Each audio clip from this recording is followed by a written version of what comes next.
So one day I was just out in nature, minding my own business, when all of a sudden, something caught my eye. A strange structure, one that I had never seen before. So I decided to investigate further. After all, if there was the potential to find loot, how could I pass up this opportunity? I carefully approached the structure. That's when I spotted a door, so I went inside, only to discover a strange room. It looked nothing like the outside, and on the wall was a lever with a sign. This was a time machine. But did it actually work? There was only one way to find out.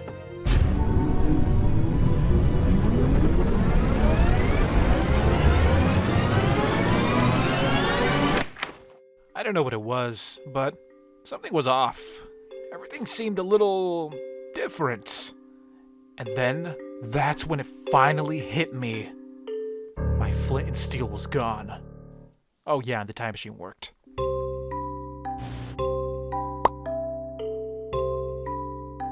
You want to play mod packs with friends, but you can't seem to find a good server. And the free ones? With the big mod packs these days, free servers are just too laggy. Luckily for you, there's BISECT hosting. They host my server, and with plenty of affordable options, they can host your server too. And the best part is, they support almost every mod pack. Use code DOUBLESAL at checkout for 25% off your first order. BISECT hosting, a great site for great servers. So because the time machine worked, we have to play through every single version until we're back in the present. And this one is the oldest version of Minecraft that was available on the launcher. Resembled Notch's old game Ruby Dung, at least that's where the textures came from, and honestly, there's not a lot going on here. The closer you are to the ground, the more the game lags, and that's about it. Tried building a house, and I gotta say, it was horrible. The next update came with the addition of these little guys. Strange creatures just running around that we would come to know as the classic Minecraft guy, Steve. They don't do anything aside from run around like that. And that's about it. 0.3, better known as Minecraft Classic. This is the first version from what I've seen to actually have a hotbar, and there's actually a brand new menu. Now we have the option to toggle music, sound, show FPS, we even have the ability to change our controls. Now from everything I've seen, this is the first one that looks like a regular Minecraft world, although the generation is still a little clunky. They're still trying to figure out what should go where, like this gold for example. Look at all of this gold that just spawned here up on the surface. I'm not sure if there were other wars, but if there were, I didn't see them. Now this next feature is amazing. The ability to toggle your render distance. Now I know this is something that we have today, but the way it was implemented back then was just beautiful. Look at this eerie fog.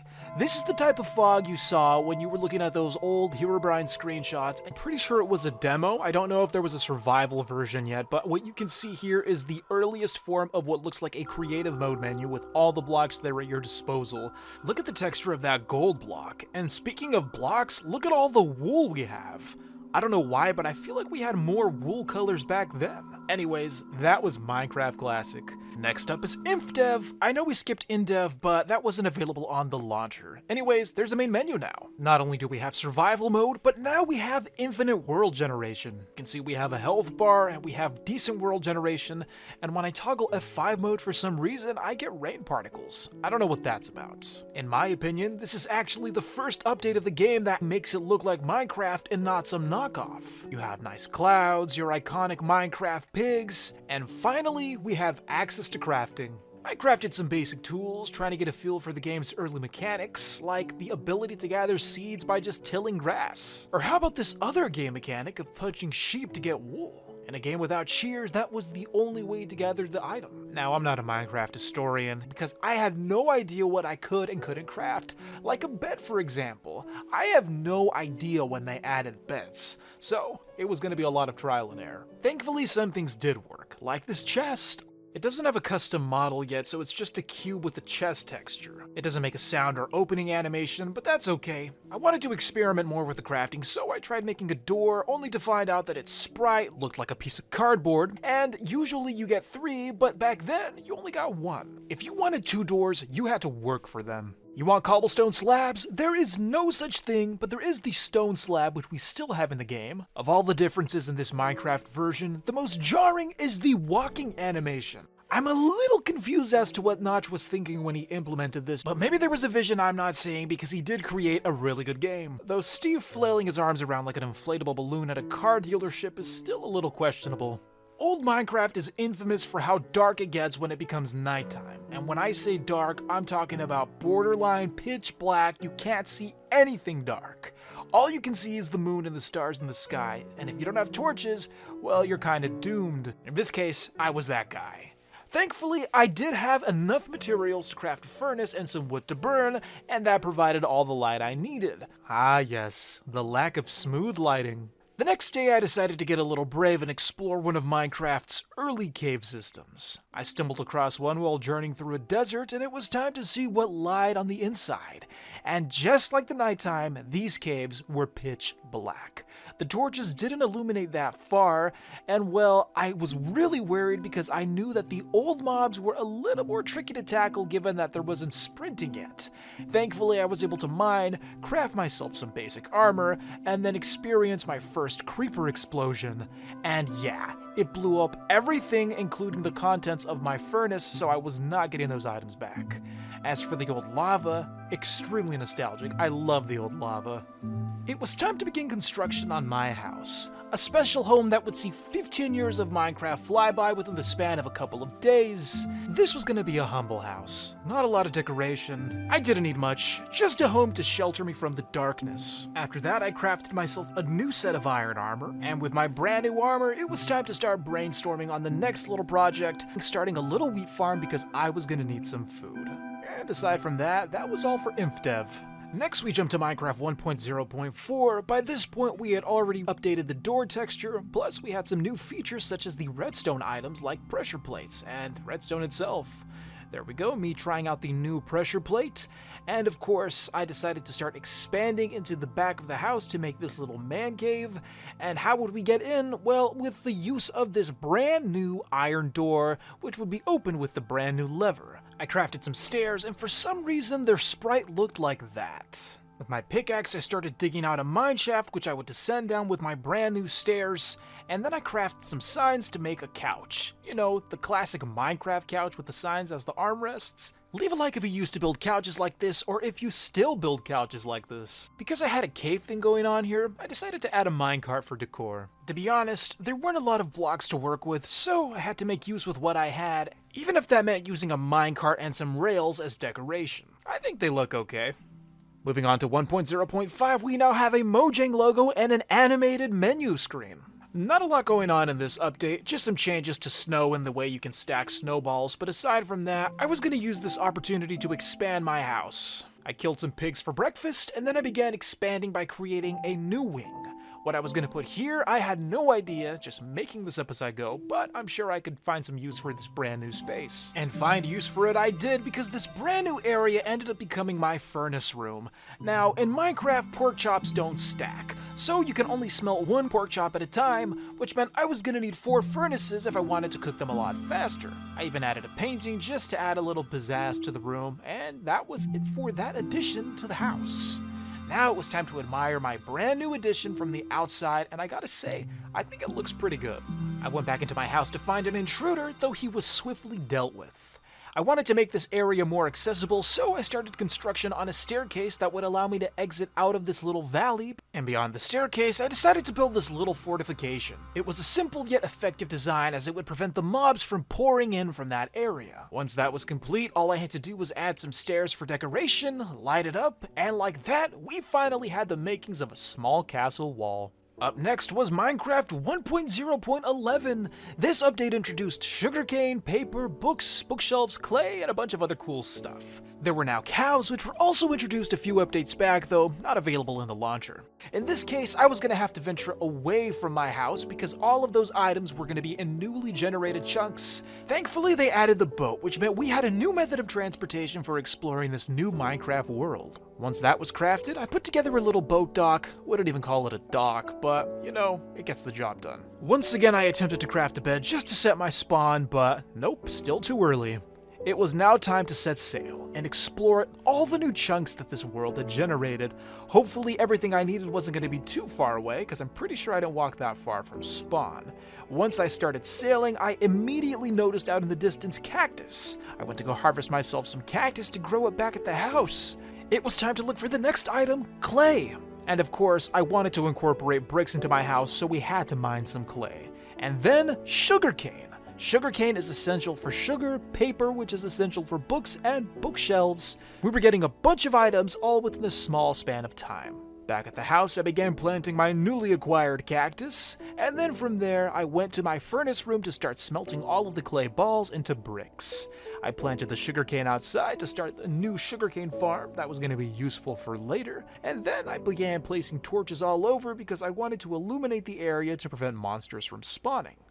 With my new bricks now smelted, it was time to make brick blocks. Now, where was I going to put those brick blocks? In the man cave, of course. We needed a floor, and these bricks were going to get the job done. Look at that old brick texture. So red. Alright, and the sugarcane farm, well, it just flourished. It was doing better than my wheat farm, and this allowed me to craft a bunch of books and my first bookcase block. That was going in the man cave as well. 1.0.14. By this time, our world was finally taking shape.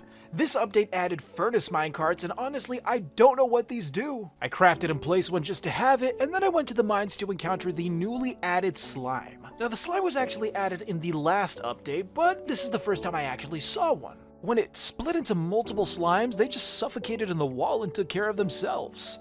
I now had access to slime balls.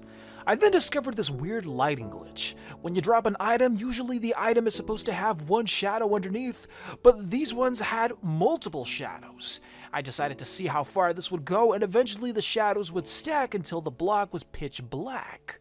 I then went into a cave to gather more resources, and all of a sudden I was being attacked by zombies. And maybe I'm just bad at the game, or maybe it's because I couldn't sprint away, but yeah. Once I was dead, I respawned back at the server spawn, which was unfortunate because, like I said before, no bed, no setting your spawn. I went back to the cave to go collect my items with the mindset that I was going to be far more cautious. I was also looking forward to collecting more precious materials, and then all of a sudden I was ambushed by not one, not two, but 3 creepers. What are the odds of that? I decided to sail away and generate new chunks because for some reason I felt like diamonds were not generating in this area, so once I got further out I started digging straight down, and guess what? Diamonds. Maybe the chunks that I spawned in just didn't have any. With the diamonds now in my inventory, I had to be extra cautious getting back home. Thank God there were pigs nearby casting weird shadows on the ground, but that wasn't the point.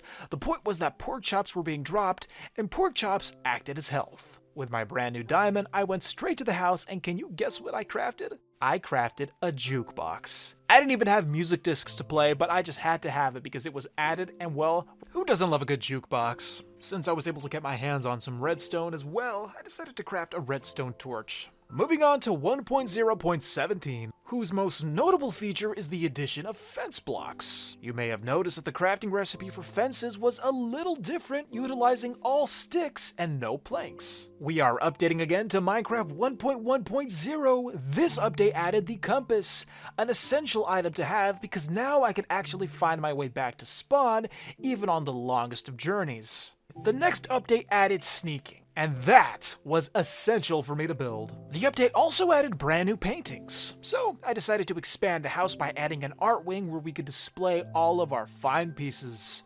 You see, I wanted our house to be more than just a shelter. It had to be the starting point of a civilization, and what is a civilization without art? Now, I said they added brand new paintings. What was I referring to? Well, I'm talking about the big paintings, like the woman with the pig painting in her hand, or the giant flaming skull painting. Those were amazing, and I had to have them. After that, I began building little skylights and a nice roof that would cover up the art gallery. There you go, the house expansion.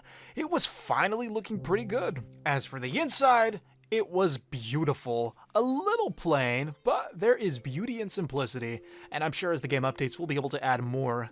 I began adding details to the outer wall because that was a brand new structure and it just looked so flat and plain. Once the detail was added, I then decided to take on the next task of celebrating the new addition of the fishing rod.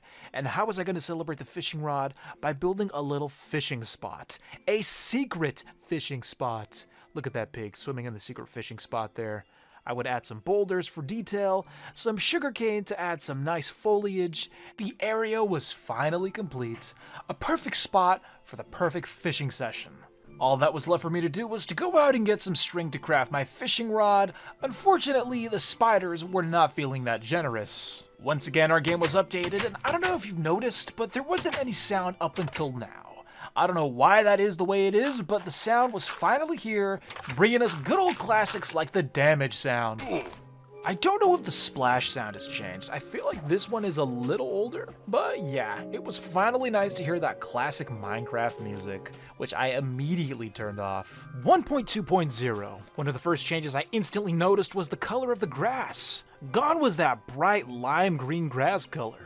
It was time to set sail and generate new chunks because the game had just introduced deserts and tundra biomes. I decided to bring my voyage to a halt because the sun had set while I was still in the ocean and I did not want to sail into land only to get blown up by creepers. The next morning, the sun rose once again and I was greeted with the sight of brand new chunks, which I was easily able to distinguish because these looked extremely out of place. I climbed the side of the brand new chunks hoping to find a desert instantly, although it was going to take a while before I came across one. And by the time I did stumble across one, I wasn't even sure if it was a desert because it was super small, though there were cactuses, so I guess that counts. A few minutes later, I came across an actual desert, so I was able to check that off my scavenger list.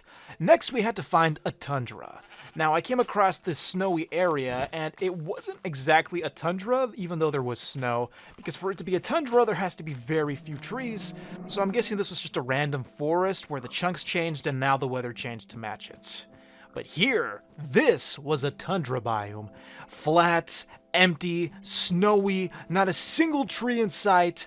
I don't know why anyone would want this. And of course, pumpkins. They added pumpkins because this was officially known as the Halloween update. You could put them on your head, and yeah, that was about it for pumpkins. But it does look pretty cool. Anyways, there was more to this Halloween update, but before we get to that, I have to show you this monster spawner that I found. Spiders were spawning, and I had to take them out, and for some reason, the torches weren't working to keep them from spawning. So I'm wondering if that was a feature that was added later. I found some more diamonds, and then after that, I found even more diamonds, and this was a big deal because I was going to make my diamond pickaxe, and with that pickaxe, I was going to mine obsidian to enter a brand new dimension introduced in this Halloween update, that dimension being the Nether. But I had to mine these blocks first, and those blocks take so long to mine. I decided to build the portal right on top of our fortification that we had constructed near the secret fishing spot. I dug into the mountain to begin building my portal, and I only used 10 blocks, because if you build a nether portal with the corners, well then you must be the wealthiest person on the planet. Once that was done, it was time to go back to the house and start experimenting with the pumpkins, which I knew at the time could be converted into jack-o'-lanterns. I just had to figure out a way how to get the torches inside. And once I figured that out, we now had a nice light source to illuminate the area by our nether portal. This one little section right here was a nice embodiment of the Halloween update. And the nether was extremely dark, like, wow, I don't remember it being this dark. But there was glowstone, and glowstone is a beautiful light source, and it's not doing that good of a job lighting up the nether, so we may as well take it home and use it for ourselves. Once I made it back to the other side, I discovered the horrible reality that the portal did not link. I ended up spawning on a mountain. Small side note, I love the way bows fire in this version. They just shoot automatically, it's like firing a gun. But the creepers weren't having any of it, nor was the skeleton who just randomly came out and started shooting back. I hid in the house, hoping that he would go away, but instead he approached the window showing me that he had a bow too. The next morning, I decided to go back and start decorating our nether portal just a little more. I added some netherrack to make it look like the nether was creeping outside of the portal and into our world. I then took the glowstone, and glowstone at the time was super expensive, 9 to make 1 block. I crafted it as well as a fishing rod because we were going to go back to the secret fishing spot and make some changes. I put some glowstone in the water just to illuminate it, just to create that calming effect. And then I began fishing, and guess what? Did I catch anything? No. You know what? Fishing isn't even that fun. I also began ramping up our defenses near the house after what happened with the creeper and the skeleton, so I began making these columns and igniting the netherrack on top to create extra light, and then I filled the gaps between each column to create this wall, simply to protect ourselves from the front. Now we didn't have to worry about a frontal assault. I started construction on a tower that would connect to the wall, with the hopes that eventually the tower would connect with our art gallery, making a nice little gate. And that was it for the Halloween update, because now we were entering Minecraft Beta version 1.2, and boy, the changes are going to be pretty big from here on out. For example, the trees. We finally got a new type of tree, that being birch. Although the logs and the planks were basically oak. Even when you looked at the top of the block, it still looked like an oak block with this birch skin. I was also beginning to encounter some visual glitches. For example, there was one chunk which was completely transparent, and I still couldn't craft beds. But aside from the glitches and the no beds problem, I was able to craft a note block. Unfortunately, it produced no notes. I don't know what that was about. Also, creepers were spawning in my house. I don't know how or why. Everything was illuminated perfectly. But yeah, we also got lapis, and thank God we got lapis, because now we can start making some colors in this world. Everything up to this point was just brown and gray. I began working on my gates that I was talking about earlier, and then I began dyeing wool so that we could start decorating our plain art gallery. I would use the wool blocks to act as a rug, or rugs, because you can never have too many in an art gallery, and with that we added a little color to this area. Next, I crafted a bow because I was going to be making a newly added block, the dispenser. You guys use dispensers? Because I don't really use them. After that, I decided to update our house with the new birch logs, just to give it a little more color, make things pop out a little, and I thought it looked pretty good. The house was finally modern and up to date.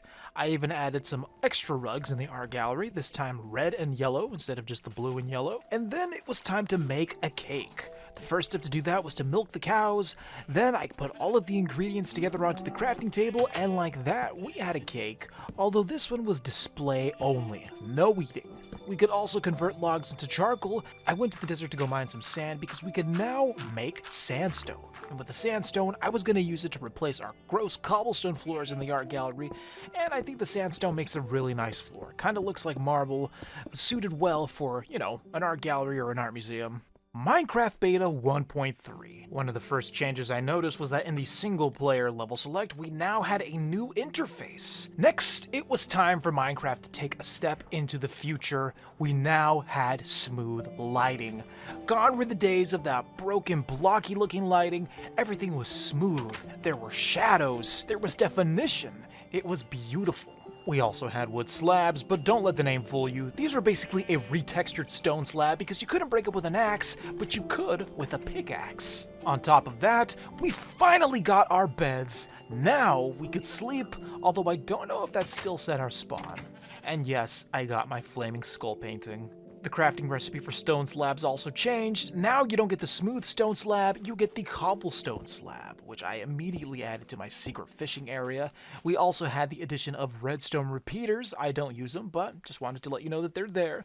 I put it on top of the dispenser. Looks like a little mohawk. And that's about it, because we're gonna explore 1.4, and finally, the Minecraft logo has finally taken its glorious form as the logo we all know and love today. The main addition for this update was wolves as well as cookies. Because this update was so small, I decided to jump straight into Beta 1.5, and there I found a bunch of features from previous versions that I had yet to cover, like squids. Those were added way back when, but this is the first time I actually see them. I also came across the spruce forests, which were added in Beta 1.2, a couple updates prior, and that is where I was going to find my wolves. But first I began mining the trees because I wanted the saplings to take back home with me. As the sun began to set, I came across a pack of wolves, which was extremely lucky because it was getting dark and I needed some friends to defend me while I slept. Thank God they finally added beds. The next morning, my new wolf friends and I decided to make the trek back home. It took a while, but they finally made it safe and sound. Now I had to figure out a place where I was going to have the wolves sit for the rest of their lives. One would sit right in front of the house, I just had to push him closer to the light. And as for the other two, one would sit by the stairs and the other would sit by the gate. As for the saplings, well, I had birch saplings and spruce saplings, but it seemed my efforts were in vain because I noticed that I already had saplings planted there. I guess what ended up happening was the oak saplings that I had previously planted had somehow converted into the newer saplings. This update also graced us with powered rails as well as detector rails. Now it's time for a demonstration where you can see the true power of these tracks. As you can see, I've applied the powered rails down on the ground, and as you know, they apply power to the minecart, allowing it to excel even faster.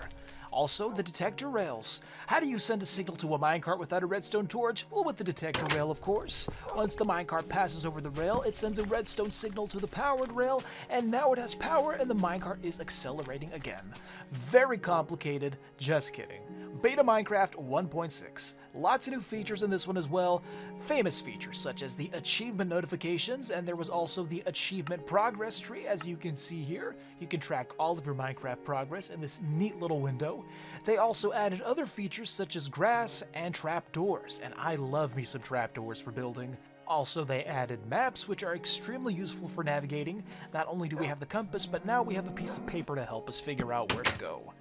I used the trapdoors and applied them to the build that I was working on, a nice little gate with a trapdoor window. I even decided to apply them to the front of the house just to add a little more depth. You know, nice little extra add-on to make this house more modern. After all, we are about progress. Speaking of progress, we had just entered beta 1.7 and the texture for cobblestone finally changed. It was finally time to try out the new feature that we had with the bone meal, growing grass.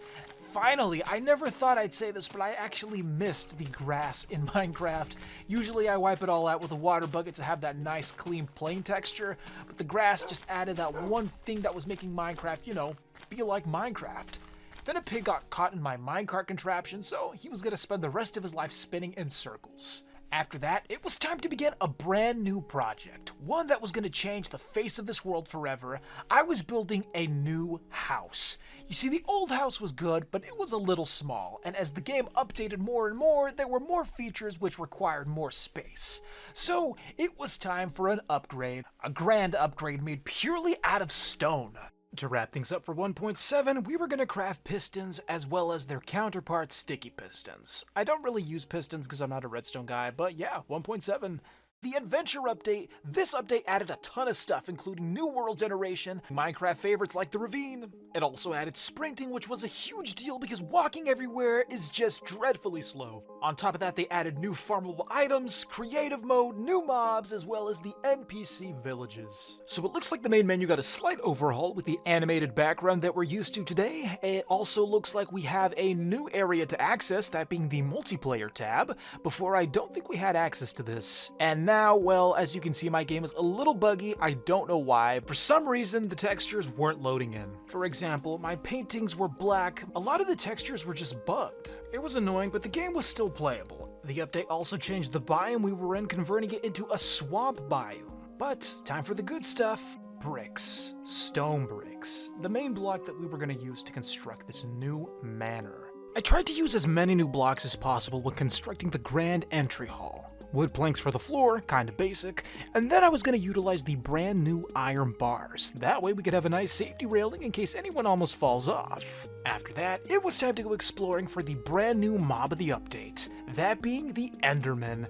And though you can't hear them, the Endermen actually make zombie sounds right now. It's kinda weird. But they do drop ender pearls, so yeah, that's about the same. And then I decided to make a teeny little farm next to the house because I was not going to be making the long trip outside of our safety walls. Yeah, I'm kind of lazy, so I'd rather just build a farm than make the walk. After that, I was replacing all the dirt with a nice gravel path. It really tied everything together, and then I took all of the glass I had to start making glass panes because I was not going to be using glass blocks for this house. Glass panes are nicer, and they go much further than glass blocks. I then decided to use my shears to break some of the leaves of these spruce trees, that way I could make some nice shrubbery in the front of the house. A nice little hedge, just adorning the front staircase that led to the house entrance. With that out of the way, it was time to start furnishing the interiors, but to do that we had to first figure out how we wanted to set the floor plan out for this area. So I divided the house into 2 floors. But before I go further, it was once again time to update the game to Minecraft 1.0, the first official release of the game. And boy, do I have a story to tell you. Look at this. The chests are invisible. Everything is extremely dim. And to make things worse, and honestly it gets worse, the mobs were invisible. There were creepers blowing up and I couldn't see them. So this was going to be a huge problem because the game was borderline unplayable. You think I'm exaggerating? Look at my hotbar and look at those blocks. How am I supposed to continue this way? So I was going to have to find a solution because even the main menu was broken. Yeah, I tried it again and guess what? Even more blocks were broken, which is a real shame because I was looking forward to this update. I guess when I open doors it resets all the textures. Even the poor animals weren't spared. They were just, I don't even know what to call them, silhouettes? Like I said, the door resets all the graphics, so I was going to have a door with me if I wanted this to work because I wanted to at least craft an enchanting table. I wanted to go that far. Once I got my enchanting table, all I had to do was place it down, but yeah, it breaks the game every time I place a block. Look at that. Everything is just gray. At the time, I had no idea what I was going to do, so I just kept crafting with the hope that the game would eventually just fix itself. I forgot to mention that this was known as the Adventure Update, and it added mini mechanics like brewing, so I crafted cauldrons and potion bottles. And, well, the game never fixed itself, so I had to jump forward a few versions. And I'm talking about all the way to 1.8, because every version in between did not work. But like I said, once I jumped to 1.8 and loaded up my world, well, that was a horrible idea because my chunks were corrupted, and there was a desert chunk where my house used to be. So I was going to have to figure out a way to fix that, which means it was time for a little field trip to another program called MC Edit. The real ones, the old Minecrafters know about MC Edit, the ultimate world editor for all of your Minecraft needs. This was how I was going to transport my world into the future, and the process was really simple. All I had to do was copy and export my chunks into a save file. After that, I would have to create a brand new world in Minecraft 1.8, and once that brand new world was loaded, I would import it into MC Edit and paste the old chunks over the new chunks. And like that, we preserved our world, although it came at the cost of all of our beautiful paintings. But there was the upside that I can now see my own skin, and well, the game was finally fixed with a few glitchy exceptions. It was finally time to get back to the Minecraft grind. Now we had to furnish our beautiful palace, and even though I jumped a few versions ahead in Minecraft, I'm not going to skip all the updates. We're going to have to play this as if we were in those updates, so I'm only going to use each block that was available at the time of the update in the order that they released. So technically, we are still in the adventure update. I'm not going to use anything that came out after until we fully covered this update. One of the main features of this update was the introduction of animal breeding. In this case, I was going to breed chickens, which I had herded with the power of these beautiful seeds. I put them into my house because I wasn't going to be living here anymore, so this could act as a temporary chicken coop. That and the fact that they were just laying eggs all over the floor, so I didn't want to live there anymore. I spotted some pigs in a swamp biome, and I had to be extremely careful because I guess I didn't align the chunks perfectly in MC Edit, so there was a big void gap in between these chunks. One fall and I was a dead man. After building a cobblestone bridge, I tried to lure the pigs in, but the wheat wasn't working because we weren't really in the adventure update. We were in 1.8, and by that point, carrots were introduced, so I was going to have to leave the pigs alone. I couldn't touch the carrots, not yet. Thankfully, there were sheep, and I herded those instead. I brought them to the house, lured them to the wall, and made a temporary cobblestone shelter. That way, I could have them there until I built a little wood fence. Eventually, I lured the chickens to the same spot to have this designated farming area. Due to the glitches, I had to reignite my nether portal because I was going back to that horrible dimension. Reason being, I needed blaze rods since they had introduced the brewing mechanic for potions, and the only way to make a brewing stand was with, well, blaze rods. I found another fortress, and I had to be very careful because there were no such things as shields, so if the blazes were going to fire at me, it was going to be a direct hit, and I'm not good at dodging, so, like I said, extra caution. Thankfully, I found a blaze spawner and the blazes weren't that harsh. After that, I gathered some nether wart as well as the soul sand because I was going to be farming the nether wart inside the house. No way was I going to go back to gather more. That was a one-time trip. Once I got to the house, I placed the nether wart down, put some trapdoors on the side to make it look like a planter, and then I planted each of the crops. I don't even know what nether warts are. Are they plants? No idea. After that, it was time to furnish my brewing room. This was going to be a place dedicated to making potions and to practice the art of brewing. I made some brewing stands, and then after that I had to figure out where I was going to place them. Best to put them in the middle on top of these logs. And once that was done, it was simply time to decorate the whole area. I put a painting down, made some bookcases, because when you're brewing you have to have your recipes right there, sometimes you forget. It was a simple design and we were going to tie it all together with a nice regal red rug. This rug was going to add some color to this room because up until now everything was just brown and gray. Like I said, brown and gray is really dull. But when you add some red, Now that's a way to make a room nice. I began stocking the chests with all of the ingredients we needed to make our first potion, that being a potion of swiftness. All you do is add sugar and, well, there you go. You can be extra fast. Add a little redstone and you can actually increase the duration. But being an experienced Minecraft player, I'm sure you knew that. We now had access to potion brewing. Next, it was time to make something else.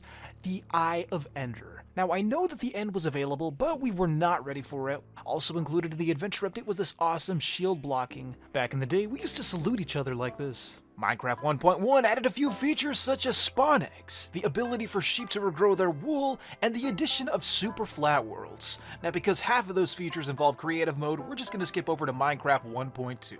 Now that is an update. It introduced redstone lamps, the ability for zombies to break down doors, ocelots. It even added the legendary jungle biome as well as flame charges, and lastly, the ultimate weapon, the iron golem.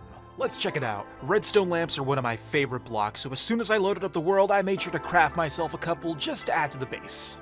I wanted to put one right in our enchanting room. I flipped the lever on, and boom, that baby came to life. Another well-known mob that was added in this update was the Iron Golem, and thank God for it. Now we were going to be safe from all of the mobs that were going to threaten our very way of life. Hopefully the Iron Golem was up to the task. Unfortunately, in the morning, I was proven to be very wrong because this Iron Golem had some serious issues. The first thing he decided to do was walk into the fire. And I'm not even going to tell you about the time when he tried to walk into a cactus in the first hour of his existence. If you don't believe me, rewind the video about 20 seconds, you'll see it. Anyways, it was time to go fishing because the game had also added ocelots, which could be tamed with, you guessed it, fish. Once I caught one, I went to the nearest jungle biome, also added in the 1.2.1 update, to find myself an ocelot. On my way back to the base, I decided to stop by the desert to gather a lot of sand because I was going to be crafting it into sandstone and turning the sandstone into chiseled sandstone, a detailed block used in only the finest of builds. In this case, I was going to use the chiseled sandstone to adorn the base of each of my columns in the hall inside the house. The game had also added chiseled stone bricks, which I wasn't that big of a fan of, but simply because they added it, I felt the need to use it in the build. After that, I began making some upgrades to the main area of the house, my main room. This is where I was going to be doing most of my crafting, most of my enchanting, all of the smelting, and storing all the stuff. As the game updated, I was going to try to add as many updated items to this room as possible. That way the room could reflect the changing nature of the game for every update. Hopefully by the end of the video, the evolution of this room will be pretty obvious, and if not, oh well. 1.2.4. A minor update, but it did add some significant changes to the game. For example, the greatest being the addition of colored wood. Gone were the days of the simple plain oak planks. Now we had different colors. Dark browns, some pinkish woods, some whitish woods. There were a lot of options to choose from, which was an excellent addition for the builder because now we had variety. And variety for a builder is key. First thing I did was customize my wood floors, and after that, I made some more cosmetic changes to the house. I took advantage of the dark wood and made these fancy torch holders. Now that was a way to light your house. After that, I began using trapdoors to act as these types of frames for the paintings, and with those new additions, I gotta say that this place was really coming together. Minecraft 1.3, the update that added emeralds and trading, sideways logs, ender chests, as well as temples, and let's build one. That's right, I was gonna need a ton of sand because I was gonna build my very own desert temple. We're trying to develop this base and add a new structure for every update, so why not add a desert temple? That's not the real reason I'm gonna build one. I was gonna build my very own desert temple because I simply did not feel like walking out into the desert to find one. Call me lazy, but we're gonna find out what's more work, finding one or building one. I began building on a mountain. I started off with a few blocks, and then from there, well, it was pretty easy to follow the design that I was copying off of Google, and I tried to mimic it as perfect as possible, even adding torches on the corners to make sure that the mobs weren't gonna spawn. Once the outside was done, I began building the floor, and like I said before, it was a pretty simple build to put together. And here is the end result, the desert temple on the mountaintop. I even added some little torches on the side, and I customized the ground to look like a desert. 1.4, also known as the very scary update, and for good reason. They added bats, they added creeper heads, they added witch huts, and of course witches, the wither skeleton, and of course the wither himself. Or herself? I don't know. I began by crafting myself a wooden button, a state-of-the-art means of protecting my house, because I was leaving the door open and mobs were getting inside, but with the wooden button, one press, it opens, and then it closes on its own. High-tech security. I decided to take my security system up a notch by crafting the newly added cobblestone wall, because creepers were also getting into the farming areas and just making too many creeper holes, and I am not trying to fill every single creeper hole, and believe me, there were a lot. Thankfully, because they added the cobblestone wall, that issue was now going to be non-existent. I then went to a swamp to go look for the newly added witch huts because, you know what? They added them, so of course I had to find them, but not before killing some cows to get myself some precious steak. Everybody loves steak. Once I found my witch hut, I decided to go inside and see what was there for the taking, and it turns out that witches are quite the minimalists. Only a cauldron and a crafting table. But once that was finished, I went to the NPC village to go find some of those new crops I had heard about, those crops including carrots and potatoes. Now, if I wanted to, I could have traded the villager for them, but I'm not about that. I wanted to take them for free, so I went to the planters and harvested them on my own. You know what? If you want something, you gotta do it yourself. Once I got my carrots and my potatoes, I made my way back to the house to begin farming my own, because eventually the supply was going to run out and I was not going to go all the way back to the NPC village for more. Besides, after I stole all of their crops, they probably weren't too keen on having me as a visitor again. I began planting carrots, and then I began planting the potatoes, and this farm was a real step up from the other farms that we've had before. I even heard a rumor that when you plant different types of vegetables together, they actually grow faster, so this was going to be quite the vegetable social experiment to see if they were willing to uplift one another, and it was simply a matter of waiting. But I hate idly standing by, so I decided to expand the farm a little more by adding some pumpkin seeds, and I was going to need more pumpkins because they also added a brand new crafting recipe. They added pumpkin pie. So I tried to craft one, although I got the crafting recipe wrong on the first try. Thankfully, after I did some homework, I crafted the real recipe and I was ready to eat. After that, I went on a brief mining expedition because I was gonna have to collect tons of iron for this next thing that I was about to build. You see, one of the things that they added to this update was something called beacons. You may or may not be familiar with the block, but beacons require a base of blocks, and those blocks in this case are gonna be iron, and well, that's a lot of iron. It takes 9 ingots to make one block, and I need 9 blocks, so that's 81 ingots of iron. This beacon better be worth it. But before we can utilize the base of our iron, we're gonna have to get the beacon block itself, and for that I have to gear up because I'm about to fight the battle of the century. That's right, I was about to tackle the Wither. But not before properly enchanting my weapons, which required lots of XP. So as soon as night fell, I went out to hunt the mobs to go gather as much XP as I could to enchant my bow. Now the reason I was especially focused on my bow was because, well, I was not trying to fight the Wither face to face. No, with a bow, I was going to be able to shoot him from a safe distance and maintain, well, my life. Well, it was finally time to go. Anyways, once I had my bow, I walked right into the nether portal because there was another tedious, grueling task I had to accomplish, that being the gathering of the Wither skulls themselves. And well, without a looting sword, that was going to be very difficult, and let me tell you this took forever, and I'm not exaggerating. I don't know how much time passed, but getting 3 Wither skulls is not an easy task. But eventually my patience paid off because I finally got the skulls I needed to actually spawn the thing. After that, I gathered my soul sand, and once the soul sand was collected, it was simply a matter of mining up to the nether ceiling. Why? Because I was going to spawn the Wither right underneath bedrock. Like I said, I wanted this to be an easy battle, so if he was stuck in bedrock, I'd be able to shoot him with my bow. Unfortunately, not everything went according to plan. Once the Wither spawned, well, he wasn't stuck. And he seemed rather agitated that I actually tried to trap him there. He broke a ton of blocks and made his way directly towards me, spamming his skulls, blowing everything up in the way. I was going to die. I had to figure out how to safely destroy this monster without dying. So I ran like a coward, although cowards do survive, and I tried to shoot him safely behind these blocks. He did get stuck for a little bit, so I was able to get a few hits in, but eventually he saw through my deception and started breaking the blocks again. Eventually I had to face my fears and fight him face to face with a sword, and that ended up being the best course of action. Once the Wither was dead, I gathered the item, crafted the beacon, and now it was time to activate it. I went to the tower of my house, placed the beacon down on the base of iron blocks. Now I just had to figure out how it worked because, to be honest, I never used a beacon before. I was expecting the beam to shoot up immediately, but it turns out that there was a block that was in the way. So once I broke the block, the beam just shot up into the sky. and this is what it looked like from the ground below. The update also added item frames, a new means of displaying your items, like this diamond here. Looks so nice on the wall. After that, I used the item frames to act as labels for chests, and then it was time to start building a new statue to honor our fallen foe. Yup, this was going to be a statue that would stand the test of time. It was the ultimate Wither statue. With the Wither statue now complete, I think it's safe to say that we accomplished a lot in 1.4, now 1.4.6. This is the update that added the fireworks. Now, I've never really used fireworks before, except in the rare case of elytras, but it turns out that crafting fireworks is pretty easy. You can just put anything down with gunpowder and that makes a fireworks star. With my fireworks crafted, I went outside to give them a try, waited for nightfall, and began launching them one by one. Unfortunately, I added too much gunpowder, so they went way too high in the sky for me to actually enjoy them. They kind of looked like little blotches of color in the sky, less like fireworks, but oh well, live and learn.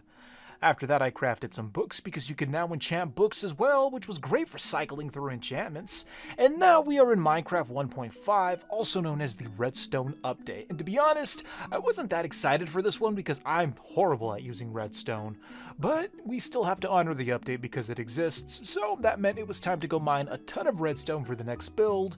Yes, we were going to use redstone in a build, even though I'm bad at using it. I went into different caves looking for the biggest veins of redstone I could find, and once I had collected enough, I started crafting them into blocks, that being one of the new additions to this update, and with my redstone blocks I began devising a plan. What could I possibly do with this? How could I integrate them into a build?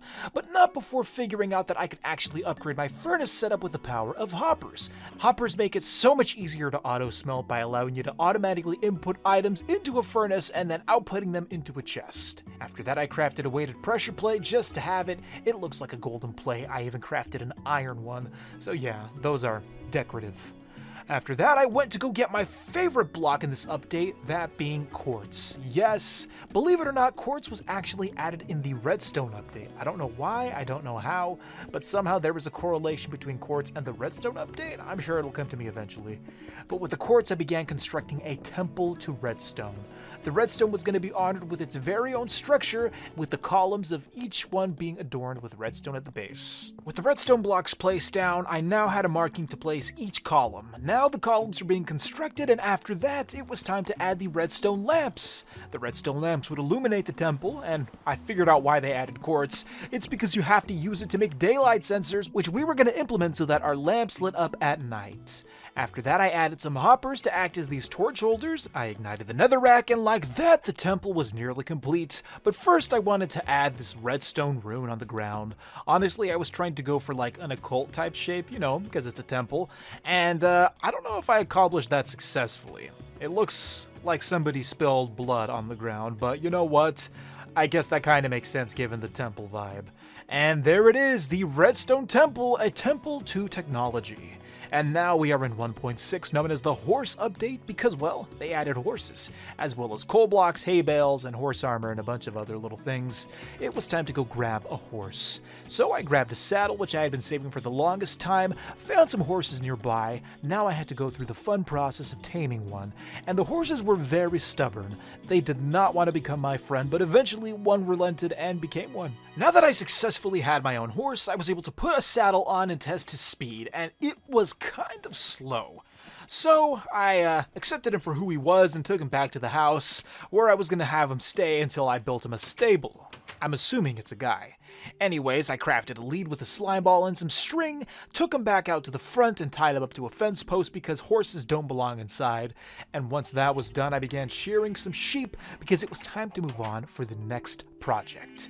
I got my wool, dyed it red, and converted it into carpet. That's right, the horse update added carpet.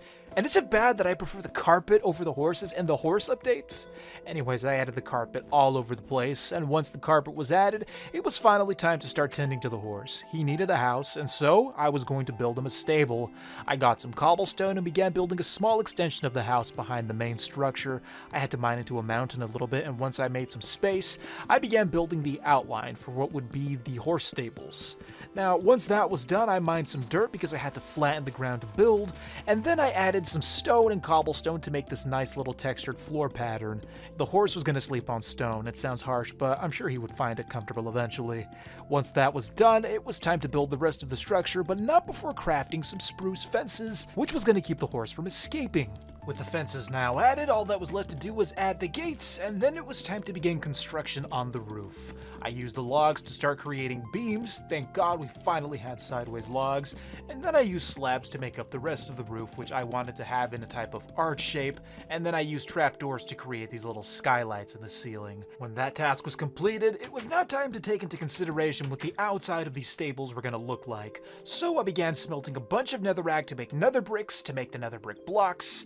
And while that was smelting, I created this type of gate, like a medieval castle gate that would drop down in case of intruders. As for the outside, this is what it looked like, and that's what I did with the bricks. I made a nice nether brick roof. With that done, I began harvesting as much wheat as I could, at least what was available at the time, because I wanted to make some hay bales for the horse. Didn't want the guy starving in his pen. With the hay bales now crafted, I went to go get the horse, but not before accidentally burning him in fire. Poor guy, but I'm sure he was gonna like his new home, is my way of saying I'm sorry for setting you on fire.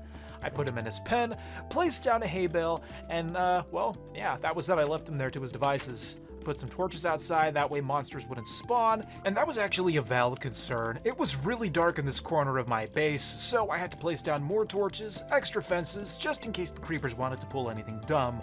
And when I went back inside the stables to check on the horse, he was trying to escape! He actually used the hay bale to climb over the walls. So I trapped him again, and now he wasn't my guest, he was my prisoner. Just kidding, I love horses. One of the main blocks of this update was hardened clay. You could actually put clay in a furnace now, cook it and make hardened clay. You could even dye it. So that's exactly what I did. I dyed some clay, and then I tried to incorporate it into my main room as best as I could. And with that being the last activity of this update, it was now time to move on to Minecraft version 1.7, the update that changed the world. And they mean that literally, because we got a ton of new biomes in this update, which meant it was time to do a lot of exploring. But first, glass. Stained glass. Yes, one of my favorite additions to this update was the addition of colored glass, which meant we could now dye the color of our beacon, although that yellow looked more like a Mountain Dew green. Now the main task for the day was to revamp all of our windows. I was tired of looking through these clear, clean looking transparent windows. Now it was time to dye them a different color. I wanted them to be yellow and red. They kind of look like flames, so I went about replacing each window with my new glass panes, and like that we added a ton of new color to this base. I even decided to add a center window right above our enchanting table, and yes, I wanted to use the same colors. There you go, looks like the Eye of Sauron. After that, I hopped on the horse because we needed more sand for more glass. That's right, we were gonna do every single window in our house. So I went to the desert, gathered as much sand as I could, and once I had an ample amount of sand, I made my way back to the base, smelted it all, stained it with dye, and from there I replaced every single window. This is what it looks like from the outside. I think it looks gorgeous. Color is coming back to this world. Speaking of the world, this is the update that changed the world, so we have to go appreciate some of those changes, like the addition of this dark forest biome. Look at that, I love this tree. I then came across a desert well. I was told that those were pretty rare, but I don't think they were added in this update. I mined some watermelon, that was actually the first time I saw some of that in this world, and then I went to the new savanna biome. Not that crazy about acacia logs, though I do use them a lot in my steampunk builds. Then I went to this new, I don't even know how you say this, taiga biome? Taiga biome? Something like that. It's the one where the trees are really large. I then came across this field of flowers, which was essential for my future plans, so I tried to harvest as much as I could because I needed all the colors. In terms of floral foliage, Minecraft has really come a long way from its simple rose and dandelion. There are so many options to choose from now, so if you like flowers, this is the update for you. Now, my favorite biome addition was the mesa biome, now known as the Badlands biome, although I still call them mesa biomes. The reason I love these biomes so much is because there are so many colorful blocks you can collect.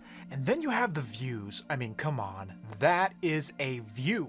After my journey of exploration, I went back to the base with all of the flowers I could carry, and thank God, because they were going to be important for a couple of updates that were coming up. But for now, the flowers are going to be nothing more than a means to decorate our courtyard. After all, this courtyard was kind of gray, and it was a little dark after they converted the grass to make it look like a swamp type of grass. After that, I started mining up the grass because I just hated that swamp color, and I decided that I was going to replace it with something a little more vibrant. That being our brand new hardened clay blocks, which we had collected and created. Now, if only I could get this obnoxious skeleton to stop shooting me. Oh my goodness. Anyways, I went for a checkered floor pattern, and I even updated the gatehouse. After that, I added some torches to the roof of my own house, and well, everything is nice and illuminated. Yes, the original valley was really taking shape. The only blemish in this area was our old decrepit house, so I decided to go take a tour down memory lane and see what I had left in there, and it was honestly kind of creepy going back inside. I don't know why. I wonder if it's because of the old building style or the lack of color and lights, but the next morning I decided to chop down some trees to plant the new saplings that we had gathered during our adventure. I then checked on the pumpkins, which had finally fully grown, so we were going to be having more pumpkin pie. I then planted the melon seeds right next to the pumpkins, and hopefully we were going to have melons soon. Once that was done, it was time to grow the saplings into fully mature trees. That way we could have that corner filled up. And like that, we finally had our new dark oak wood and our new source of acacia wood. 1.8, the update that added armor stands, stones, rabbits, different fences, red sandstone, iron trapdoors, banners, and of course the dreaded ocean monument. These are just some of the highlights, but we're going to begin this update by going fishing. Reason being is because I need a potion of water breathing. And after that was done, I went inside the house to go craft myself a banner. Now, I'm not that great when it comes to designing stuff like this. I mean, after all, I'm a builder, not a banner designer. So I decided to go with something simple, nice little yellow circle in the middle. Every banner has to be placed outside of a gate, that way newcomers know exactly what they're walking into, or should I say where they're walking into. There we go, that is the perfect spot. Anyways, with the banner now done, it was time to take the fruits of my fishing expedition and turn it into potions of water breathing. Thank God for the pufferfish. I don't think they're useful for anything else, but now I had to get the milk, that being the only way to combat the Elder Guardian's annoying mining fatigue debuff. After that, I crafted some spruce doors because those were finally added, and I could not wait to start customizing the house with them. I love these doors so much, man. I honestly am not a fan of the oak doors. That looks so much better. Anyways, with the doors now crafted, oh my goodness, I forgot that happened. Yeah, I don't know why the monsters are still coming in the house, I just don't know. Anyways, the armor stand. Good place to store your armor if you don't want to clog your chests up. That and then make a nice decoration. Once I crafted my new armor and repaired the damages from the creeper, I gathered all of my necessary supplies and I went off looking for the ocean monument, and thankfully there was one right nearby. I sailed to it and I began quickly building a little wooden platform so as to protect myself from the gross, disgusting guardians, and as soon as I started building, I got the mining fatigue debuff. So yeah, he was quick to apply that on me.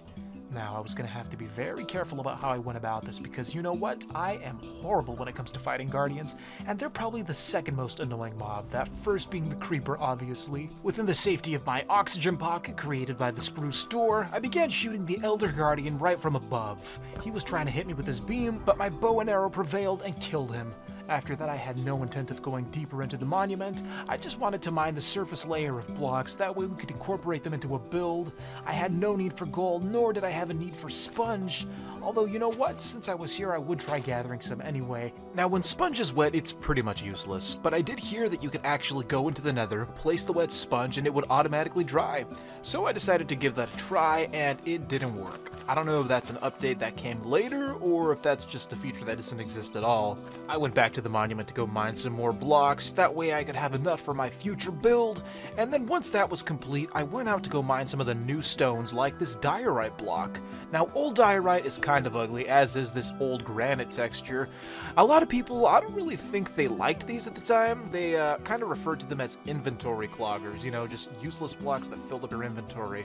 I think when they changed the texture, they became a lot nicer. I mean, that's my opinion. And we're gonna build something here at the farm area right where the trees are because I'm building a windmill. So I started off with a round cobblestone base there just as an outline to get the shape done, and then I swapped out the cobblestone for some bricks just to add some texture, and then I put down the floors, and once that was complete, it was time to actually build the foundation. I was going to have this nice little walkway go around the base of the building. I added some posts there to act as support beams. Once that was complete, it was time to build the tower of the windmill itself. I started by laying down some basic dark oak logs. After that, I used my diorite to make the white tower, and I incorporated some of the smooth diorite in there, the polished diorite, just to give it some texture. This is what it looks like from the very top floor. Now all I had to do was build the blades and the roof, and for that I was going to keep it simple. Wool for the blades, dark oak planks for the beams that held the blades up. The next step was to build the roof, but before I did that, I went to the courtyard to punch a hole through our wall because we didn't actually have an official walkway to the farming area. Up until now, we had just been running around everything we had built to get there, so I made a walkway, chopped down some trees, and that's what the tower looked like. I then laid down a path of stone and andesite just to make sure that we had a nice smooth way of getting there. And of course, every farm needs a well. I mean, what are crops without water? So I built one out of granite and bricks. I wanted to use every single new block that I possibly could, and I think I was able to accomplish that. Lastly, this was just cosmetic, but I built a granite wall, added some brick slabs on top just to give it some color, and then I planted a bunch of the new flowers we had gathered, and this farming area was now complete. All that was left to do was to add some torches to keep the monsters from spawning, but in terms of building, we were done. Good thing too, because we had to explore the combat update, which made changes to the Minecraft combat system while adding a ton of items. This was a very controversial update, especially because of the way combat was changed. Instead of spamming your sword, you now had to time your swings. It also added things like purpur blocks, end cities, elytras, different types of arrows, and of course, shields. Now, one of the biggest additions of the combat update that I didn't mention was that of the end cities, so I think we finally had a good reason to go to the end. I crafted myself some Eyes of Ender, I gathered plenty of food for this long expedition, and then after that it was time to make the first toss. I threw the Eye of Ender and it went off. Now it was time to begin the trek. Thankfully, the end portal was not that far away. Lucky, lucky, lucky. I mined down, and guess what? The portal was right there. All I had to do was evade the annoying silverfish. I broke the spawner, and then after that I decided to explore the stronghold just a little bit to see if there was any loot I was missing out on, and this place was huge, so I decided to go back and just go straight into the end because I didn't have time to explore the whole thing. I put the Eyes of Ender in, jumped into the portal, and of course I spawned out in the middle of nowhere. I was a little worried, so caution was going to be my ally. I began bridging across, hoping that the Ender Dragon wouldn't notice me, and then this happened! The man nearly knocked me off! Or woman. People have told me that the Ender Dragon is a girl. But that doesn't matter, because the Ender Dragon was going to be good as dead as soon as I broke these crystals, but that was proving to be a little harder than I thought. Thankfully, I had my trusty bow to do half the work. It took some time, but slowly each crystal was getting destroyed. The Ender Dragon knew his time, or I keep saying his time, her time was coming short. And I wouldn't place so much emphasis on it, but they're right, the Ender Dragon does leave an egg when it dies. So I made a temporary shelter to regenerate some health, but the Ender Dragon rudely flew through it and broke the blocks, nearly killed me in the process. It was about time I put the dragon down, not just for my sake, but for the sake of the local Endermen who had been killed during this battle. I kept swiping at the dragon with my sword until it was finally defeated. It rose up into the sky in a marvelous array of light and color, but we weren't done with the end just yet. I still had plans. I was going to go to the end cities, and to do that, I was going to have to collect some ender pearls. Thankfully, there were some ender pearls left from the carnage of the previous battle. And now all I had to do was carefully throw one into a tiny little hole. That's right. These little end portals here, they are so scary. If I hit the bedrock, I'm done for. Thankfully, I had the accuracy of a champ. Now it was time to explore the vast void of the end, and there soon on the horizon I saw an end city. An end city with a ship! Bonus! I was looking forward to getting shulker boxes, but I didn't know this. It turns out that the shulkers don't actually drop the boxes. That comes out in a later update, so half of the reason I wanted to be here was already down the toilet. Though there was still one more hope for me. All I had to do was scale the massive structure to get there because I needed my elytra. Aside from the elytra, the only other saving grace about these end cities are the amazing caches of loot you can find. For example, as I was ascending through the tower, I kept getting pelted by these shulker blobs, I don't know what you call them, but there was loot just floating on the floor. Now, this loot was amazing. I got a free diamond sword, it was enchanted, lots of gold. I mean, you just can't beat that kind of stuff. I was hoping that by the end of this expedition, my armor would be fully upgraded. I kept killing the shulkers one by one, and I kept taking the loot as I progressed. A diamond chestplate with protection 3, 3 diamonds, gold ingots, and of course, this beautiful helmet, which was gonna look great once I put netherite on it. Just had to wait for that to come out in the future. Yes, my armor set was finally upgraded. All I had to do now was get the elytra, though the ship was kind of far, so I had to be strategic about it. I used some glass so I could bridge at least a few blocks out, and then the shulker pellet, all according to plan, hit me and carried me across to the other side.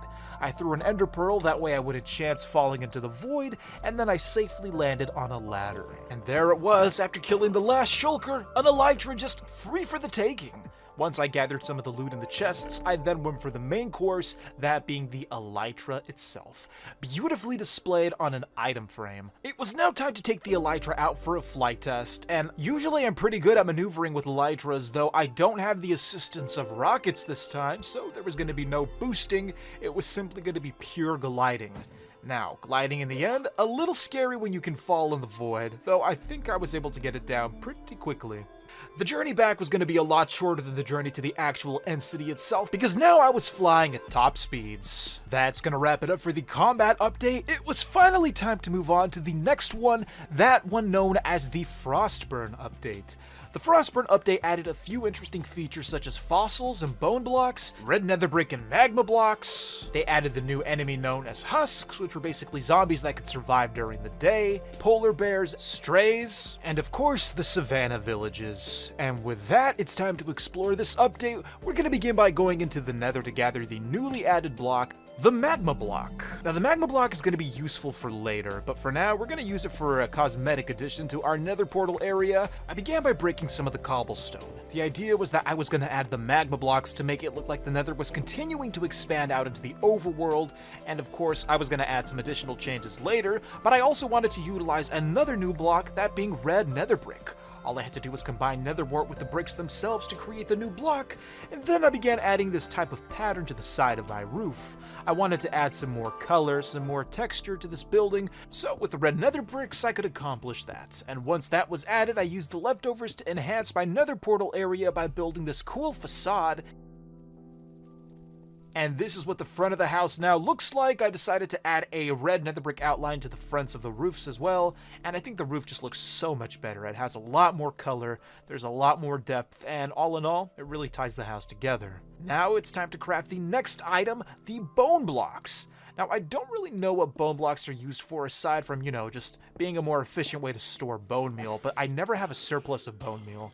After that, I went to go kill the newly added husks, because, you know what, I just had to. They were there. And then the strays. And you know what, husks and strays are just reskinned zombies and skeletons, so kind of lazy in my opinion. And then, of course, we had to pay a visit to our little polar pals out in the frozen wastelands. That's going to be it for 1.10, because now we're diving into 1.11, the exploration update, which added cartographers, llamas, woodland mansions, along with the many annoying enemies that came with it, those being the Vindicators and the Evokers. Though they did add other interesting items, such as the highly prized shulker boxes, as well as the highly sought-after totems of undying. But to get the totems, we had to step out of our comfort zone and seek out a woodland mansion. And woodland mansions, I usually avoid these things because you know what? Evokers terrify me. I don't know why they're so strong, but they are. But anyways, I explored the mansion, all while questioning why these illagers needed so much space. I mean, seriously, did they utilize every single room? Speaking of villagers, I found one of the occupants at the end of a hall, and I was not going to fight him face to face and instead opted to shoot him with my bow. After that, I continued exploring, coming across even more bizarre rooms. Shortly after, I sighted one of my first evokers, and well, those things, if you thought the Vindicators were terrifying, the evokers are worse, not because of them, but because of the things that they spawn, those gross little fairy enemies, I think they're called Vexes. Those things are horrible to fight.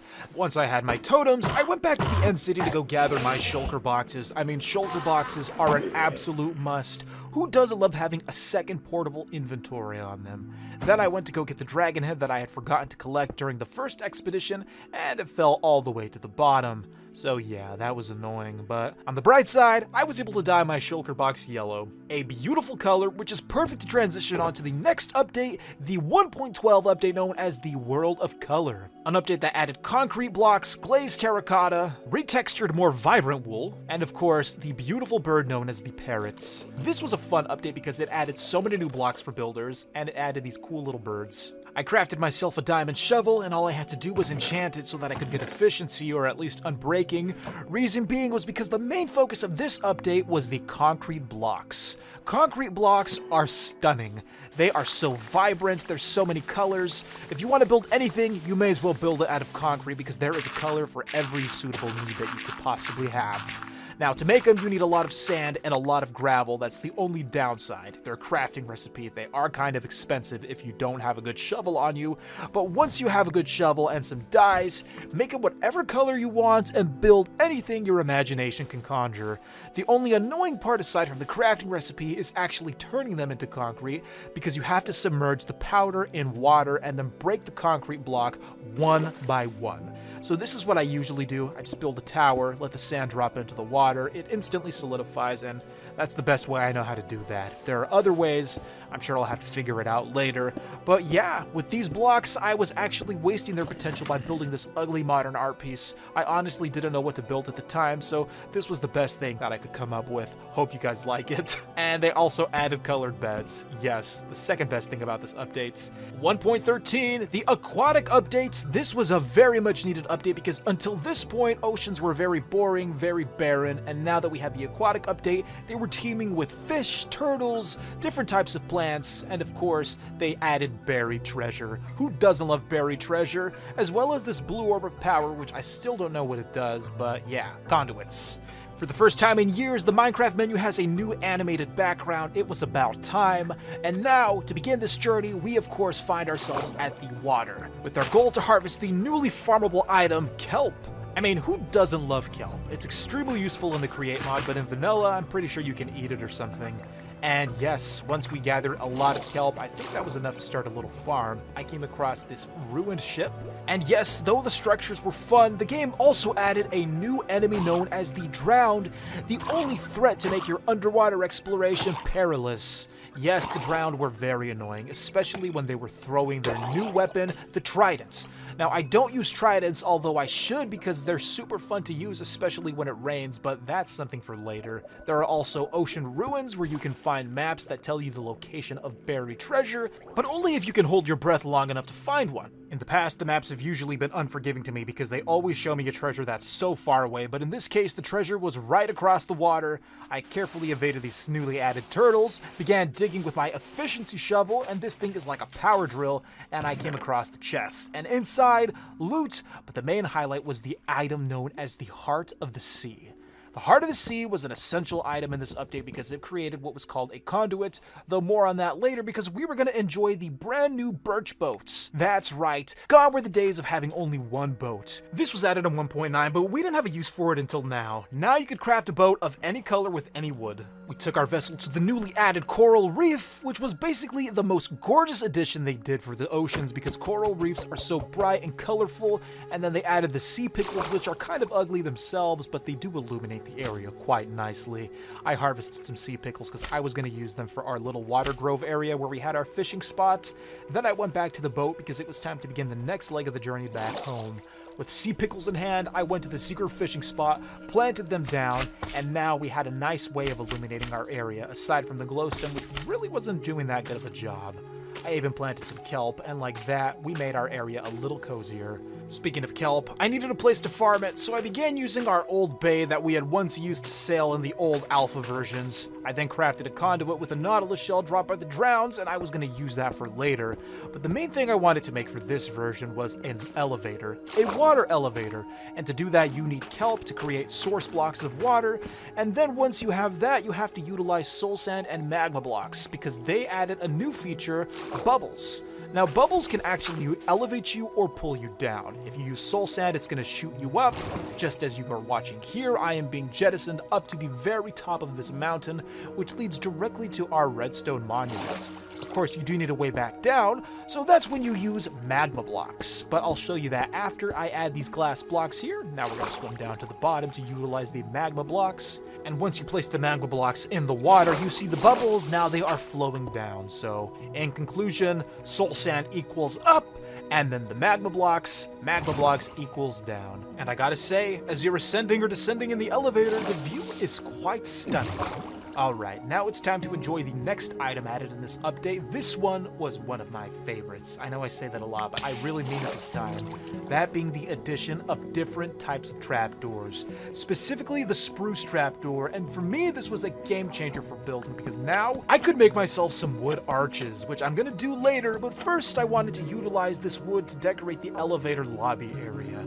So yeah, there we go, the trapdoors and the doors in place, and then we even used the acacia to hide the glowstone behind. It was great. And now, for the wood arches I was talking about, well, first of all, before we get into that, you can actually strip logs of their bark. And I stripped them, but I didn't really like the way it looked. I thought that the spruce logs were a little too bright, and I wanted something darker, so I swapped them out for dark oak, and that was still too light, which confused me because I'm pretty sure they're darker on Bedrock Edition. Maybe that's a difference between the two games, but yeah.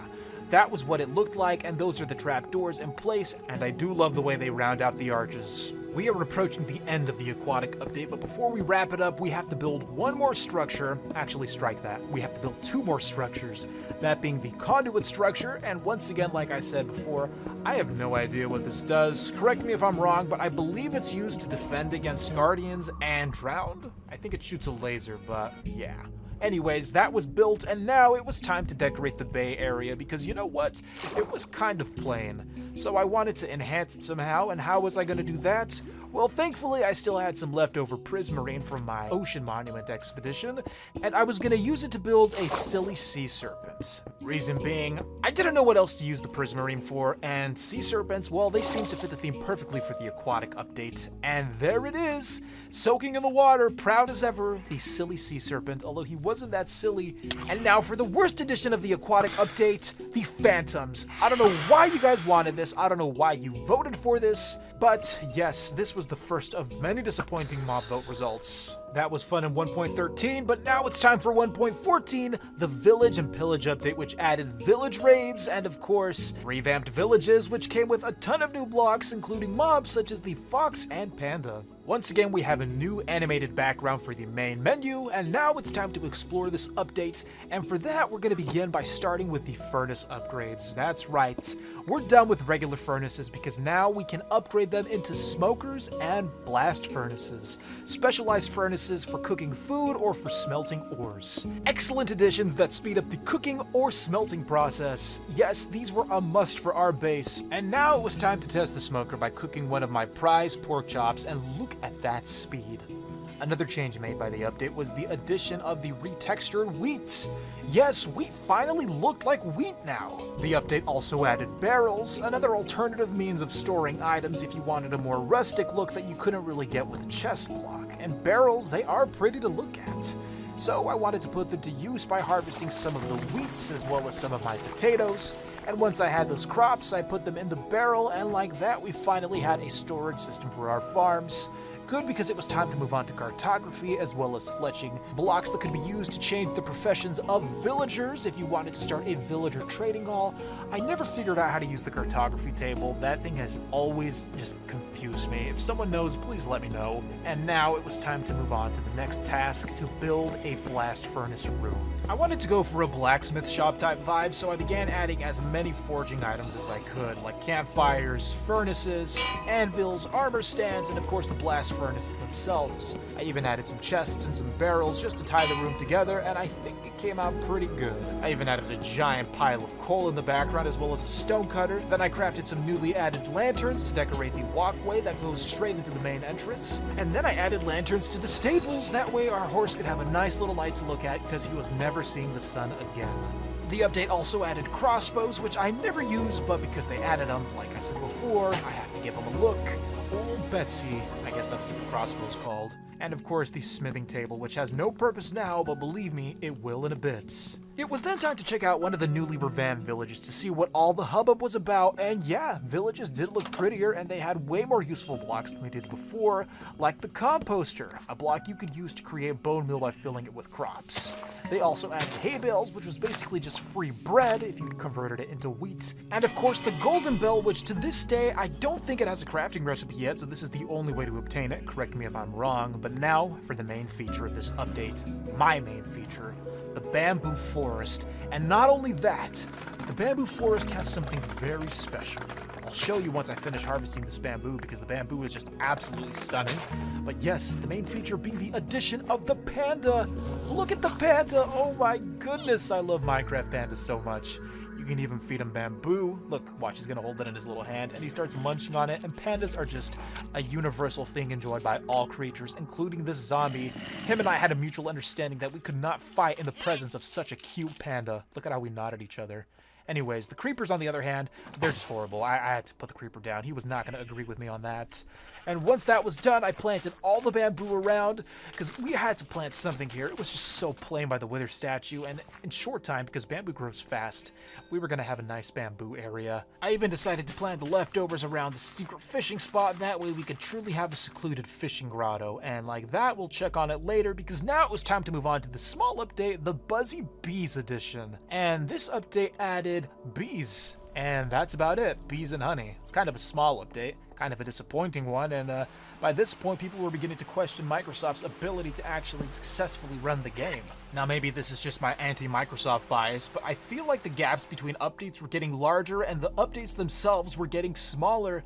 But that's okay, because we had bees now, and bees, like pandas, are just supremely adorable. You can lure them with flowers, and that's what I was doing to their brand new home, where they were going to wait until I built them something even better. They were going to live off of the flowers in the courtyard area. I had to break the fence so that they could have access to them. And once they were nice and pollinated, they went into the hive for a nice little sleep. Now it was time to build them a brand new house, and to do that I was going to need a lot of yellow dye. Reason being was because I was going to be making yellow concrete powder, and in turn, yellow concrete. I even found a faster way to mine the concrete by placing it in your offhand and mining it with your main hand. Now what was I going to build? A beehive, of course. Bees need a beehive, a big one at that. I constructed it with the concrete as well as some hardened clay, and that's what it looked like. Although it was dark on the inside, so I opted to replace one of the layers with brown stained glass. That way the bees could still have a view of the outside. I then replaced all of the grass to cover it up with concrete, as well as some dirt. The reason I needed to keep the dirt was because, well, bees need flowers, and flowers, as you all know, I hope you know, they grow in dirt. Planted them some nice lilac plants, and then from there, I planted some temporary campfires which I would ignite when I wanted to pacify them when I had to harvest the honey. Bees were then lured into the beehive with a rose bush, and from there, they became accustomed with their brand new home. I placed a door there to trap them on the inside, and there, like that, the bees were finally going to start populating their new beehive, a beehive fit for a queen. It was time for another big update, 1.16, also known as the Nether update. This update revamped the entire Nether by adding new biomes, new enemies, and of course, new armor, that being netherite. Now we're going to explore, here is the new animated background by the way, we're going to explore the Nether, but before we do that we have to gather a ton of wool because my main goal is to actually get some netherite. So to do that I was going to do the old exploding the bed in the Nether method. I've done this before and now you're about to see me do it again. I got my beds, and now it was simply time to go into the Nether and find some new chunks where the netherite was going to generate. I ventured off into the new Nether where it was retextured, and then I came across a new structure known as a bastion. And the bastion is horrifying because it contains brutes as well as piglins, pig-like enemies who will do anything to destroy you unless you're wearing gold or have something of value to trade with them. I ran away, and those guys are bulky, and they do a ton of damage. They're worse than evokers. But thankfully, on a little platform I made, I was able to shoot them down one by one. After that, it was just free exploration from there because the zombie pigmen, well, they were still friendly. I was hoping to find the new music disc Pig Step. Unfortunately, that was going to have to wait for another day. I went to one of the warped biomes, newly added in the update by the way, and began building a mine all the way to the bottom of the Nether so that I could find my netherite. Yes, first try, after blowing up a bed, I found my first block. This is a solid method. If you don't use it, I highly recommend that you do because you can find netherite pretty quickly. I began finding netherite in large quantities, and eventually, once I had enough, I went back, put it in the blast furnace, and made netherite scraps. I combined it with gold to make my netherite ingot, and now I had to figure out which piece of armor I wanted to prioritize for the upgrade. I had 4, so I could do each one, but I only wanted to apply it to armor that had the best enchantments. So I was gonna have to make a choice. I went to the smithing table, and it was time to figure out what I was going to do, and first I opted to use the pants. The diamond leggings were free of any enchantments, so they were still qualified to be enchanted with something good. I also applied it on the boots because of the same mindset. I could enchant them, hopefully with something good. In the end, the boots got protection 4. Could have been a little better, could have added some unbreaking, but you know what, that's why we have enchanted books. As for the leggings, I had to swap out so many books until I got protection 3 and unbreaking 3. Not the best, but it was not terrible either. The armor was enchanted, and I was halfway there to having a full set of netherite armor. After that, I utilized a lot of the netherrack that I had accumulated on my mining expedition, as well as the newly added black stone to create a more upgraded version of our nether facade. By this point, the nether had spilled out completely, corrupting a ton of the area nearby. At least that was the idea. And now it was time for Caves and Cliffs Part 1, which included neither caves nor cliffs, although we did get a goat and, this fish thing. So yeah, this update was kind of small, and it was because of the COVID pandemic that it had to be split into 2 parts. I decided to go see if there were caves, me not knowing at the time, but not before admiring the rugs I had placed down a long time ago because they actually looked a lot better after World of Color. But moving on from that, it was time to go look for the caves, and wow, what a blast from the past! It's been a while since we've been in this room, and I actually forgot about that snow golem I made off camera. But yeah, I went down and it turns out, no caves, no deep slate, just bedrock. So we skipped to Caves and Cliffs Part 2, which actually had caves and cliffs. A great update that revamped cave generation as well as world generation, mountains. Yup, and we also got a new animated screen just like before, a theme that would be prevalent for every single update from here on out. And now it was simply a matter of finding our first cave. We found the cliffs. So, one of the things I love about this update is just how expansive the caves are. Before, exploring caves used to be kind of a chore, but this actually made caves fun. They also added copper. Like I said in the previous update, copper didn't really have a use yet. It's a decorative block more than it is a utility block, but I'm sure in future updates they'll find something for it. Maybe in the next one. I heard that they were going to do something with it. But yeah, these caves are absolutely massive, and they are actually way more dangerous now than they were before. This is a block of copper ore. You could do the same thing with iron, crafting all of the ores into these blocks, which is a great addition to save space in your inventory. And yes, the glow squid, I don't remember when that was added, but I don't really care much for it because it does absolutely nothing. What a waste of a mob. Anyways, deep slate level. We're now getting into the nitty gritty because we were getting closer to the bottom where all the good stuff was, like this lush cave. I love lush caves so much. I mean, they're so pretty. So much green, and then you have the glow berries. I began harvesting some of these blocks because I was going to make a little lush cave of my own back at the base. I also came across this other addition, that being the geode and amethyst blocks.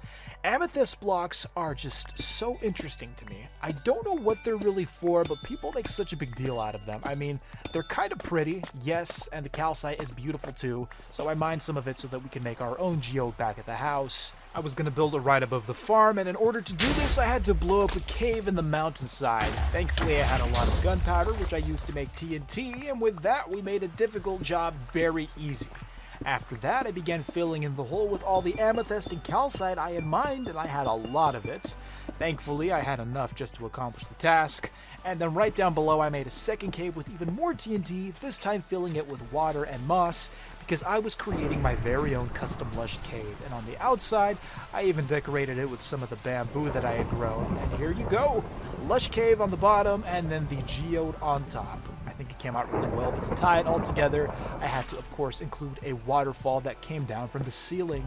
There we go, the lush cave was finally complete.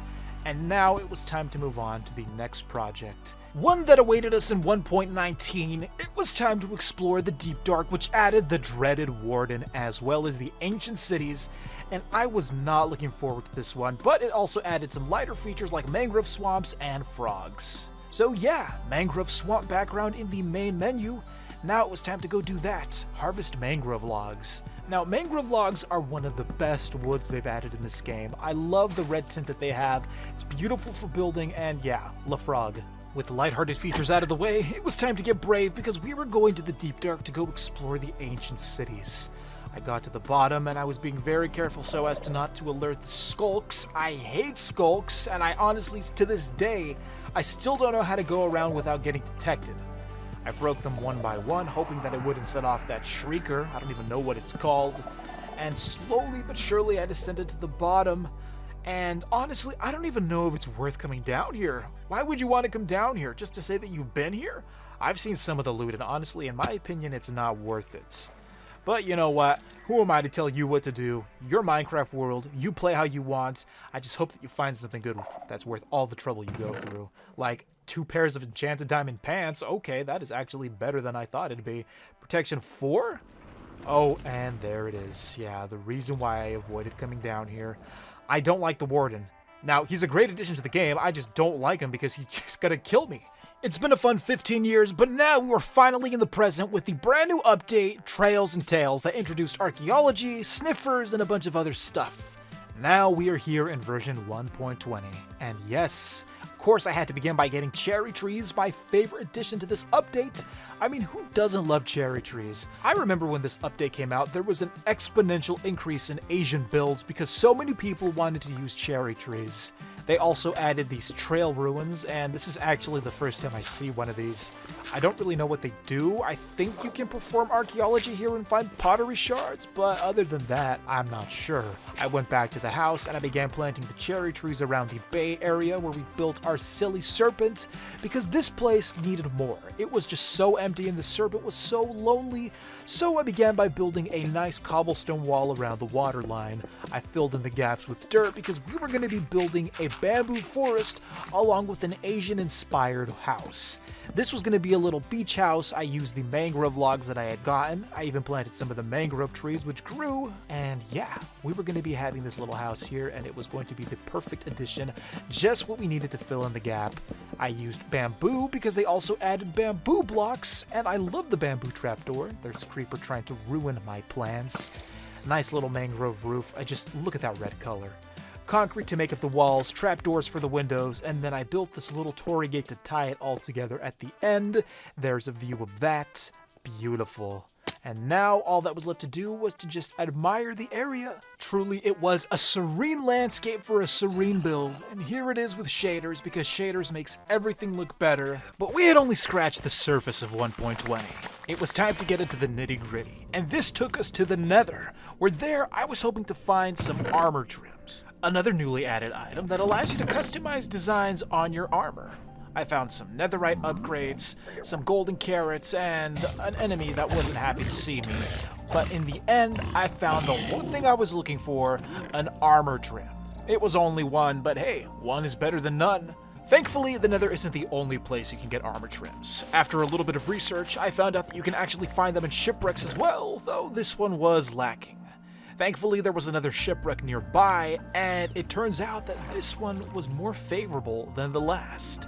I dove deep into the wreckage of the ship, and inside the chest, I found 2 armor trims, both of them being coast armor trims. And to be honest, I have no idea what these designs look like. This is my first time actually applying them in-game, so let's hope for the best. I went to the Nether, blew up some netherrack to find some ancient debris. After all, I did have to max out all of my armor. When I returned to the base, the next step was to smelt it up, that way I could craft some netherite ingots. To be honest, the main reason I was doing this wasn't because I needed the protection.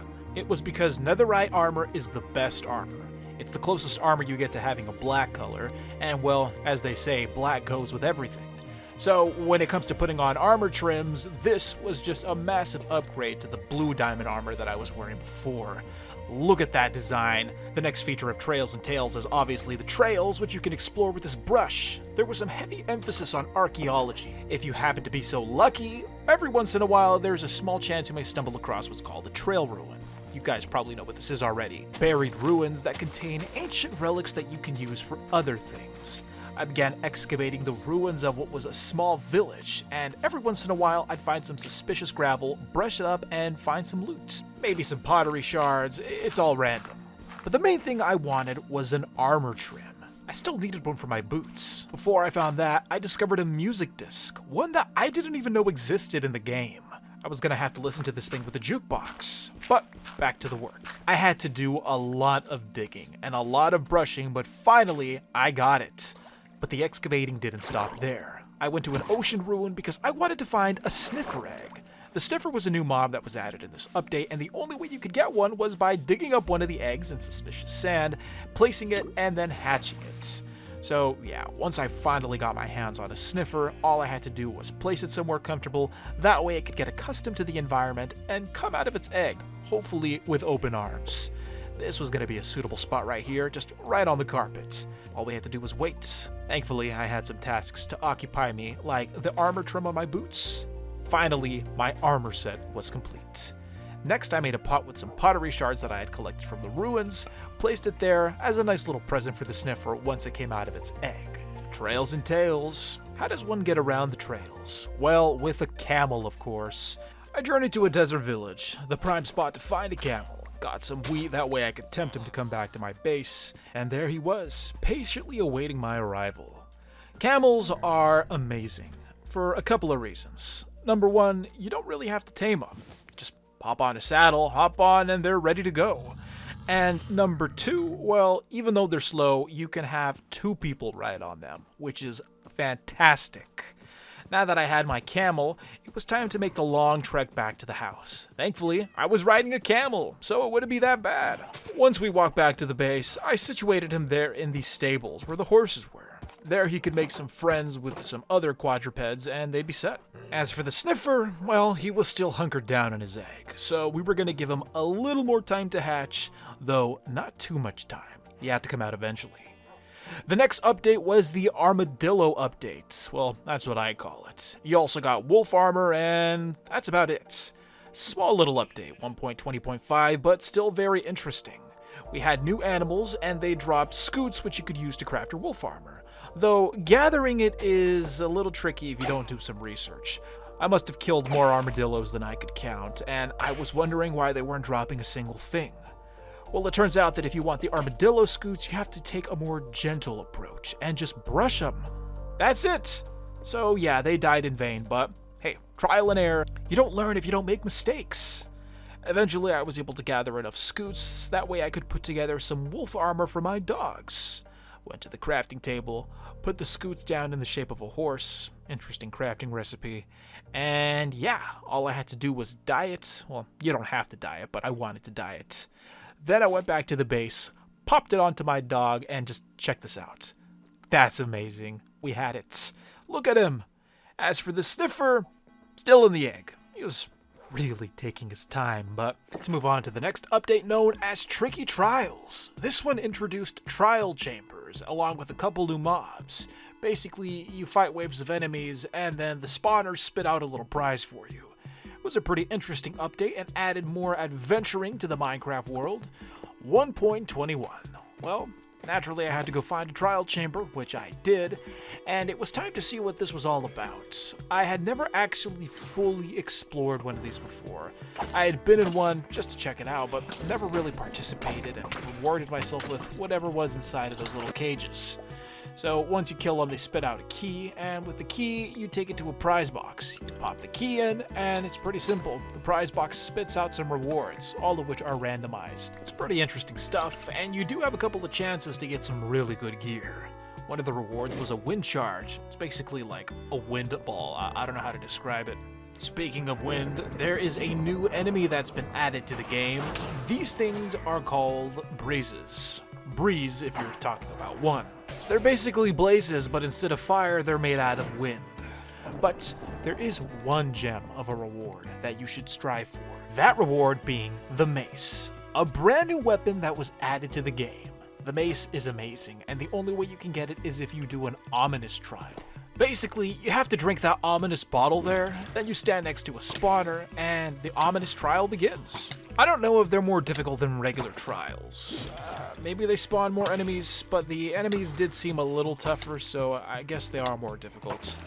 Once you complete an ominous trial, there is a small chance that the spawner will spit out what's called an ominous key. cleared out all of these skeletons, and once I went to the top level, there it was, the ominous key waiting to be collected. You take it to this altar at the bottom. You can usually distinguish them because they have candles by each side, and there's a small chance for one of the rewards to be a heavy core. Now, the heavy core is the crafting item that you need to make the mace.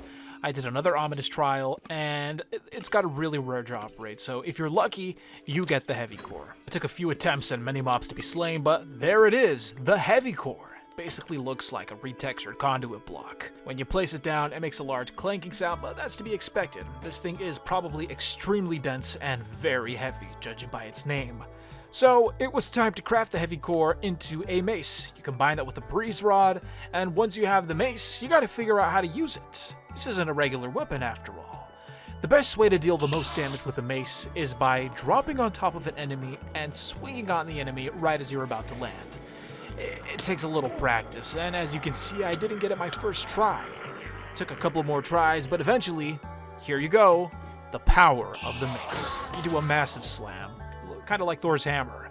It's pretty effective, but it's only best used in really situational circumstances. Sniffer, still not hatching. To kill some time while I waited for the sniffer, I decided to go check out some of the new paintings that were added. Minecraft overhauled the paintings completely. There were way more options now, and they were way more beautiful. Once I was done updating my art gallery, I went back to the sniffer room, and there he was. The sniffer in the flesh. Now, what do? Well, they sniff out for seeds. That's about it. But he does look pretty cool. The next update introduced the Pale Garden. The Pale Garden is basically a retextured dark oak forest. Pale logs are beautiful, and it introduces an enemy known as the Creaking. I think that's what it's called. So, naturally, we had to go find a Pale Garden. Although it is a retextured dark forest biome, the Pale Garden does have one thing going for itself. Ambiance. Great ambiance.